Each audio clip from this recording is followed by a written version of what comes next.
Passo a palavra ao conselheiro federal recém-possado, Marcelo Toches.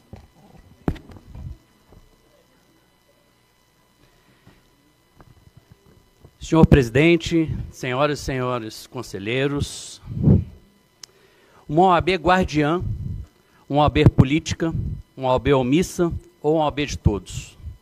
Hoje faço uso da palavra com texto escrito, pelo momento e pela importância, e para não deixar de mencionar nenhum ponto de relevância. Sem dúvida, precisamos de uma reflexão que essa casa não pode mais adiar.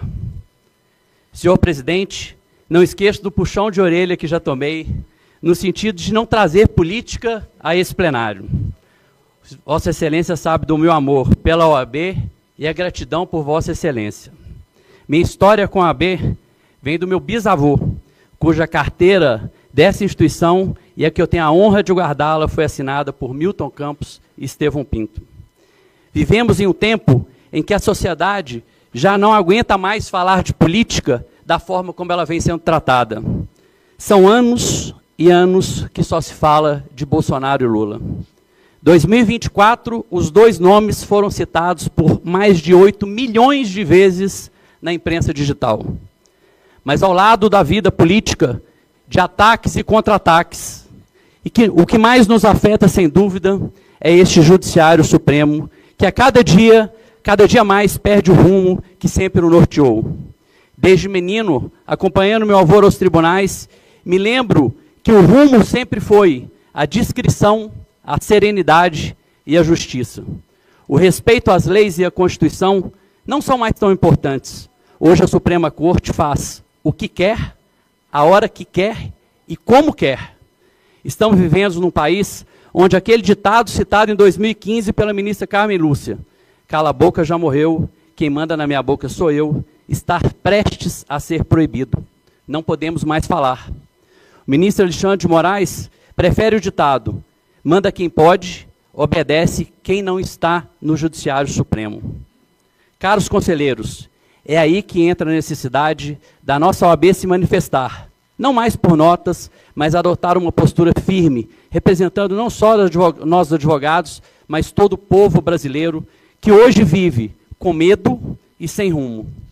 O ministro Alexandre de Moraes foi citado no último ano em mais de 40 mil matérias. Sensacionalista, sai na capa dos jornais mostrando o dedo para a população. Como quer respeito? Respeito não se impõe por força, se conquista. No passado não era assim. Ministros como Oscar Dias Correia ou Sepúlveda Pertence davam pouquíssimas entrevistas. A discrição era a regra, a sobriedade era o marco. O Supremo era respeitado não pela quantidade de manchetes, mas pela qualidade de seus votos. Hoje, porém, vivemos o oposto. Um judiciário protagonista, midiático, político e que muitas vezes quer, a qualquer custo, a chave do nosso país, mesmo sem ter qualquer voto. E aí eu repito, qual é a OAB que queremos? Uma OAB guardiã, uma OAB política, uma OAB omissa, uma OAB de todos. Porque, na verdade, diante de tantos abusos, entendo que a nossa OAB precisa se impor. O silêncio, meus colegas, não é neutralidade. O silêncio dói. Dói porque fragiliza a advocacia, enfraquece a cidadania e mina a confiança da sociedade que juramos defender. Dói porque sem quem se omite, diante da injustiça, termina ainda que involuntariamente por legitimá-lo. Eu entendo perfeitamente a dificuldade da diretoria e do presidente desse Conselho Federal. O cidadão simples que se manifesta hoje tem sua rede social banida. Aquele que insiste em falar tem o seu passaporte apreendido. E aqueles que enfrentam a realidade são presos. O medo da perseguição não pode bater à porta da nossa entidade. A OAB sempre participou institucionalmente dos momentos mais importantes da nossa vida política. Saudade das diretas já. A busca também era pela liberdade e pelo fim da censura. Notas ou ofícios, sinceramente, já não cabe mais. Cadê a nossa indignação contra os atos desses superministros? Já imaginaram se proibirmos um desses ministros de entrar aqui em nossa sede com seu computador ou com um de seus 10 seguranças? Certamente seríamos presos. Na última sexta-feira, em um evento do LIDE, tivemos mais um embate de membros da Suprema Corte. O ministro André de Mendonça diz de maneira serena, tranquila e com profundidade: num Estado de direito forte, o judiciário não pode dar nem a primeira, nem a última palavra. Já o ministro Alexandre de Moraes, no mesmo evento, afirmou: um país precisa de um judiciário independente. E daí em diante, continua o seu show. Mas, afinal, o que é um judiciário independente? É frequentar com habitualidade o Palácio da Alvorada em reuniões privadas com o presidente da República? É frequentar jantares com empresários? É se reunir com presidentes da Câmara e do Senado para definir pautas políticas? Isso não é independência, isso é promiscuidade institucional. É fácil usar a palavra independência como cortina para proteger abusos e ilegalidades. Não podemos esquecer quantos inquéritos instaurados, investigados e julgados pelo próprio Supremo Tribunal Federal. Processos que não têm fim. A nossa Constituição não pode ser um espelho do ego de cada ministro. Não podemos banalizar os absurdos promovidos pelos ministros do STF. Entrevistas sobre temas que serão julgados, avocações de processos como se não existisse mais a primeira instância, ameaças de julgamentos tendenciosos, no caso de alterações sensíveis da Constituição Federal, que vem alterar as condições dos atuais ministros. O ministro do Supremo deveria, antes de tudo, ser um servidor público, como qualquer outro servidor deveria servir, e não se servir do cargo. Infelizmente, o ego e a vaidade parecem ter substituído a umidade da toga. Ministros do STF deveriam apenas julgar processos, que, aliás, são milhares, mas que hoje não têm limite. Gostam mesmo de participar de palestras, debates, vivendo num mundo midiático cercado por seguranças e TVs. Nosso judiciário, senhoras e senhores, custa 1,5% do nosso PIB, ou seja, mais de 130 bilhões de reais, 4 vezes mais que a média mundial. Claro que neste valor inclui sala VIPs em aeroportos, carros que nenhum diretor de empresa privada tem direito e muito mais. Só o STF custa hoje mais de 1,2 bilhões de reais para servir 11 ministros. E nós, achamos isso certo? Está tudo certo? Será que esse judiciário que se preocupa em produzir gravatas e lenços com o símbolo da Suprema Corte presta o serviço estabelecido em nossa Constituição?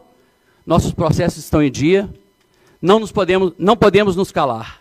Poderíamos aqui passar o resto do dia falando dos abusos da Suprema Corte. Se o judiciário já se agiganta, não poderia também deixar de falar do legislativo, que se converteu em verdadeira monarquia moderna.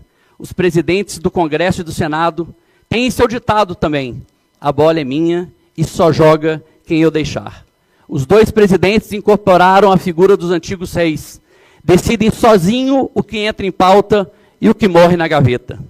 Passamos recentemente, por mais uma vez, escutar calado o presidente do Senado dizendo que se tiver 80 assinaturas a respeito de qualquer projeto ou de pedido de impeachment, ele não votaria se não achasse necessário. Mas o pior não é isso. Se a maioria do Senado resolver mudar o regimento interno para acabar com a monarquia institucionalizada, também não é possível, porque depende do presidente rei para pautar a mudança do regimento daquela casa. Não é isso que o povo escolheu. O presidente do Senado tem que ser apenas presidente do Senado. O Senado não pode ter dono. Isso não é democracia. E, mais uma vez, não podemos ficar no silêncio.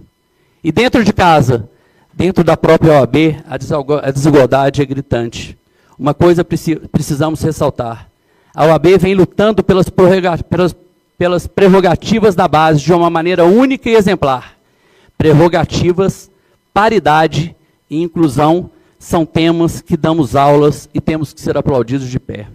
De um lado, uma elite circula em jantares e encontros e viagens com ministros, e o pior, se gabam desses encontros.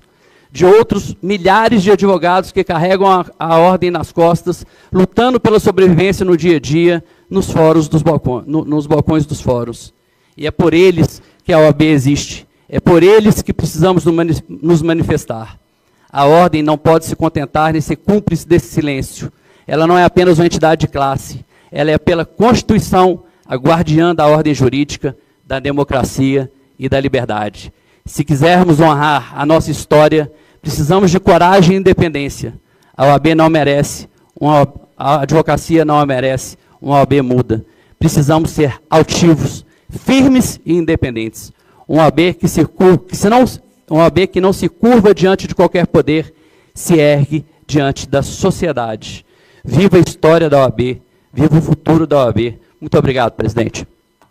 Obrigado, conselheiro Marcelo Tostes.